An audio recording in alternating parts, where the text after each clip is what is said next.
ನಮಸ್ತೆ ಗೆಳೆಯರೆ. ಇವತ್ತು ನಾನು ನಿಮಗೆ ಕೆಇಎ ಡಿಪಾರ್ಟ್ಮೆಂಟ್ ಇಂದ ಬಂದಂತಹ ಒಂದು ಇಂಪಾರ್ಟೆಂಟ್ ಮಾಹಿತಿಯನ್ನ ನಿಮ್ಮ ಜೊತೆ ಹಂಚ್ಕೋಬೇಕು. ಅದೇನೆಂದ್ರೆ, ಹೋದ ತಿಂಗಳು ಆ, ಏಪ್ರಿಲ್ನ ಮೊದಲನೇ ವಾರದಲ್ಲಿ ವಿಲೇಜ್ ಅಕೌಂಟ್ ಅಪ್ಲಿಕೇಶನ್ ಅನ್ನ ಕೆಎದರು ಓಪನ್ ಮಾಡಿದ್ರು.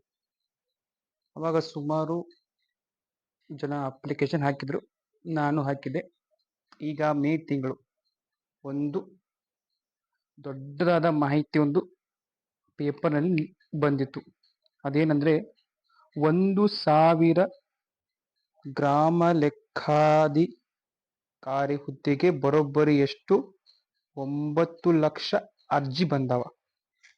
ವಿಚಾರ ಮಾಡಿ, 1,000 ಹುದ್ದೆಗೆ 9 ಲಕ್ಷ ಅರ್ಜಿ ಬಂದಾವಂದ್ರ, ಸೊ ಒಂದು ಹುದ್ದೆಗೆ ಎಷ್ಟು ಜನ ಬಂದ್ರು ಹಾಗಾದ್ರೆ? ಒಂದು ಹುದ್ದೆಗೆ ಎಷ್ಟು ಜನ ಅಂದ್ರೆ, ನಾವಿಲ್ಲಿ 9 ಲಕ್ಷ ಭಾಗಿಸು 1,000 ಮಾಡ್ಬೇಕು. ಉತ್ತರ ಎಷ್ಟು ಬರ್ತದೆ ಅವಾಗ? ಐ ಥಿಂಕ್ ನನ್ನ ಪ್ರಕಾರ 900 ಬರುತ್ತೆ. ಅಂದ್ರೆ ಒಂದು ಹುದ್ದೆಗೆ ಬರೋಬ್ಬರಿ 900 ಮಂದಿ ಕಾಂಪಿಟೇಷನ್ ಮಾಡ್ತಾ ಇದ್ದಾರೆ. ಸುಮಾರು ಜನ ಏನ್ ಹೇಳ್ತಾರೆ ಅಂದ್ರೆ, ಇದು ಎಲೆಕ್ಷನ್ ಗೋಸ್ಕರ ಮಾಡಿದ್ದು, ಖಜಾನೆ ತುಂಬಲಿ ಅಂತ. ಓಕೆ, ಏನ್ ಮ್ಯಾಟ್ರ್ ಇದನ್ನ ಸ್ವಲ್ಪ ಓದೋಣ. ಗ್ರಾಮ ಆಡಳಿತ ಅಧಿಕಾರಿ ಹುದ್ದೆಗೆ ಅರ್ಜಿ ಸಲ್ಲಿಸುವ ದಿನಾಂಕವನ್ನು ಮೇ 15ರವರೆಗೆ ವಿಸ್ತರಿಸಲಾಗಿದೆ. ನೋಡಿ, ವಿಲೇಜ್ ಅಕೌಂಟ್ ಡೇಟು ಮೇ 8ನೇ ತಾರೀಕು ಕ್ಲೋಸ್ ಆಗಿತ್ತು. ತದನಂತರ ಅದನ್ನ ಮೇ 15ಕ್ಕೆ ವಿಸ್ತರಿಸಲಾಗಿದೆ. ನೋಡಿ, ಮತ್ತೇನ್ ಕೊಟ್ಟಿದ್ದಾರೆ ಅಂದ್ರೆ, ಅರ್ಜಿ ಸಲ್ಲಿಸಲು ಮೇ 4 ಕೊನೆ ಆಗಿತ್ತು. ಸಾರ್ವಜನಿಕರ ಮನವಿ ಮೇರೆಗೆ ಮೇ 15 ಕೊನೆ ದಿನ. ಓಕೆ, 1,000 ಖಾಲಿ ಹುದ್ದೆಗೆ ಇದುವರೆಗೂ 9 ಲಕ್ಷ ಮಂದಿ ನೋಂದಣಿ ಮಾಡಿಕೊಂಡಿದ್ದಾರೆ. ಅದರಲ್ಲಿ ಮುಖ್ಯವಾಗಿ 4 ಲಕ್ಷ ಮಂದಿ ಶುಲ್ಕ ಪಾವತಿಸಿದ್ದಾರೆ.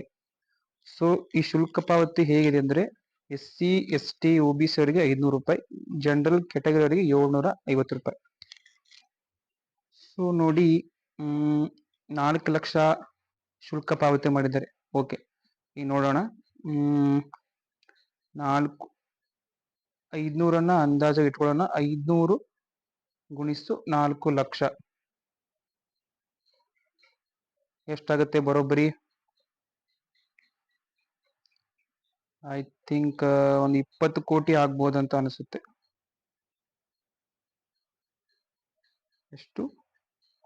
20 ಕೋಟಿ. ಹಾಗಾದ್ರೆ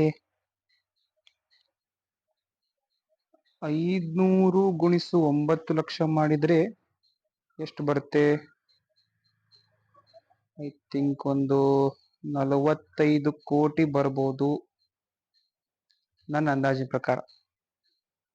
ಸೊ ಇದರ ಮಾಹಿತಿ ಇಷ್ಟೇ. ಹೆಚ್ಚಿನ ಮಾಹಿತಿಯಾಗಿ ಇದ್ರ ಬಗ್ಗೆ ಇನ್ನೊಂದ್ಸಲ ವಿಡಿಯೋ ಮಾಡಿ ಹಾಕ್ತೀನಿ. ಈಗ ಇದರ ಲಿಂಕ್ ಅನ್ನ ನಾನು ನಿಮಗೆ ಡಿಸ್ಕ್ರಿಪ್ಷನ್ ಕೊಡ್ತೀನಿ. ಸೊ ವಿಡಿಯೋ ನೋಡಿದಕ್ಕೆ ಒಂದು ಲೈಕ್ ಮತ್ತು ಸಬ್ಸ್ಕ್ರೈಬ್ ಮಾಡಿ. Thank you.